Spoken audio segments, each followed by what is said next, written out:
Hi guys, my name is Christine and I'm a dating, relationship and personal development coach.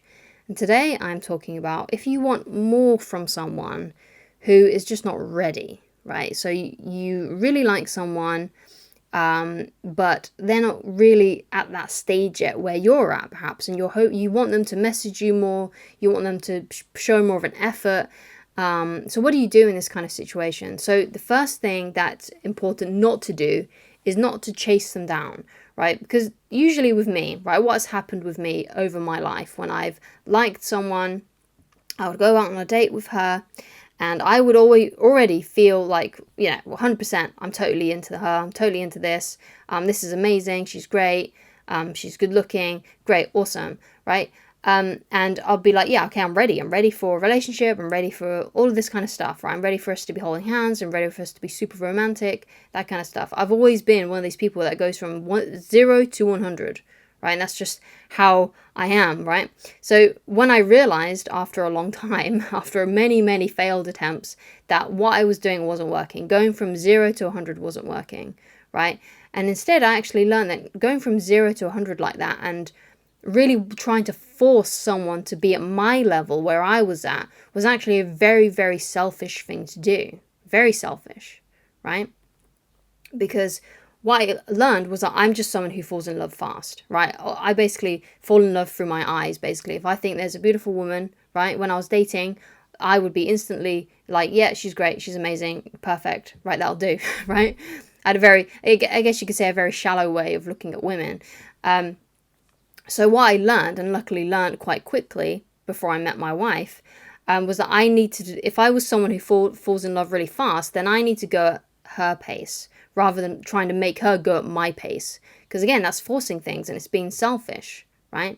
So what I realized then was that I just needed to take things a lot slower, right? Even more slower than perhaps what she wants to go, right? So when I started dating my wife, for example, I would ask her out once a week, right? And I would keep contact between the dates to a minimum, right? So I wouldn't be chit-chatting with her online too much. Now, before, when I was dating other girls, right, and when I was still learning this stuff, I would fail at that completely. After the first date, I would be messaging. I'll be messaging all the way up to the second date. And sometimes I didn't even go on that second date because I was doing too much in between those dates. So I never could get the girl out that I liked on a second date because I just kept on messing up by over pursuing, by messaging too much.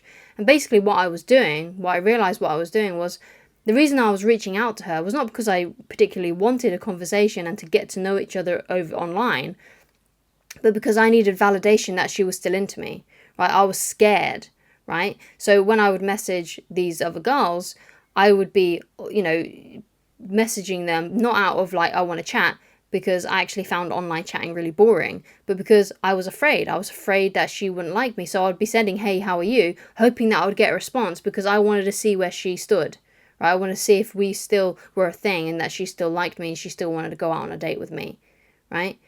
So I learned that was the wrong thing to do. And what the right thing to do was to just be a lot more relaxed, laid back about it. And when I met my wife, I asked her out once a week, right?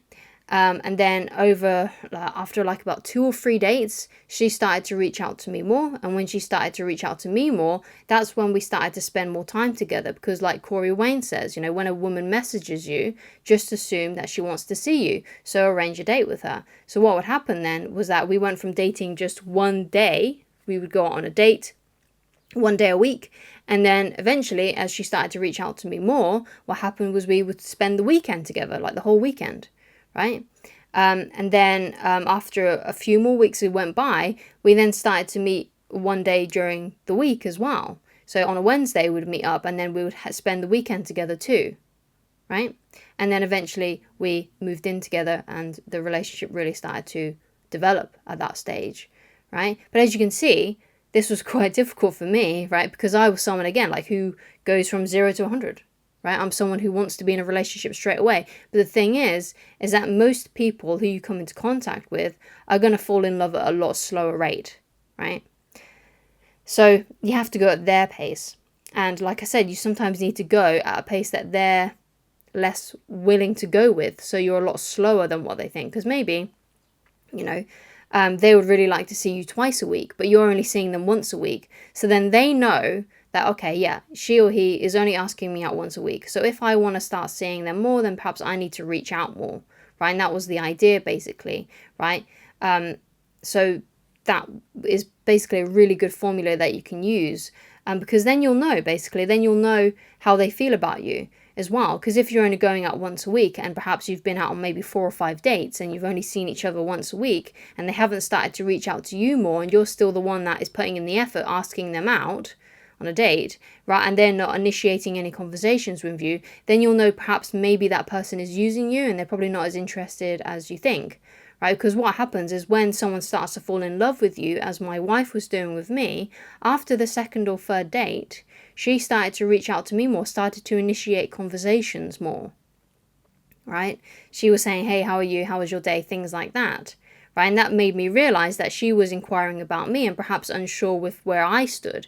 So she wanted validation basically from me. So me getting, sending her a reply and things like that, right? So as you can see, sometimes you need to pursue in the beginning, right? Asking her out or asking him out.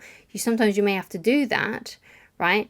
But that's all you have to do, right? Because eventually what's going to happen is they're going to start reaching out to you more as they start liking you more and more, right? And then you can do what Corey Wayne says, which is assume that they want to see you when they reach out, right? And arrange a date faster, like, because if you haven't got anything planned yet with them, you can say, oh, I'd really love to see you, when are you next free? And they might be like, yeah, I'm free today actually, do you want to see me today? And you'd be like, yeah, that sounds great, that sounds fire. And then you meet up, right? So this is kind of how you do it. You have to take, it sounds like the wrong thing to do because you want them to do more, right? But you have to do less, right, in order for them to do more, which sounds like a bit of a paradox, but it kind of makes a lot of sense when you've actually lived through it and you've actually tried these things out.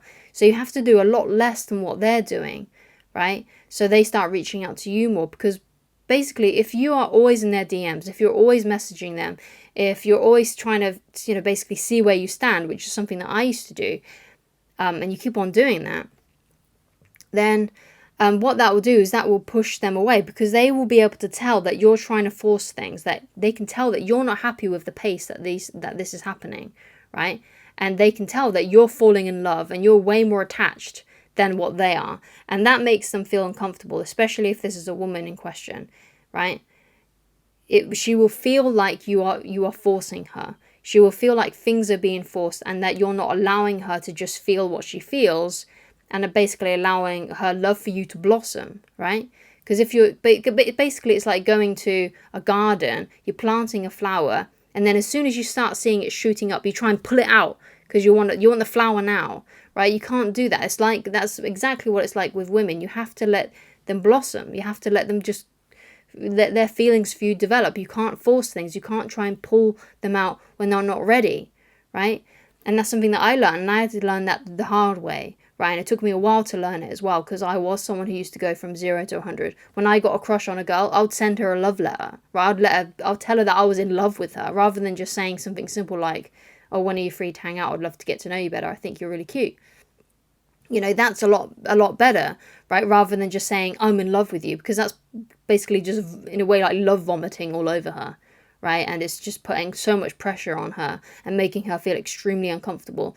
And as well, they think, a lot of women think as well, if a guy or whoever is treating them so nicely, and they're doing all these different things for them, and they're saying that they're in love with them, or they're just like in constant contact with them all the time, and basically acting like they can't live without her already, even though they've maybe only spent a couple of hours together, or they've only just met, it makes a woman feel uncomfortable.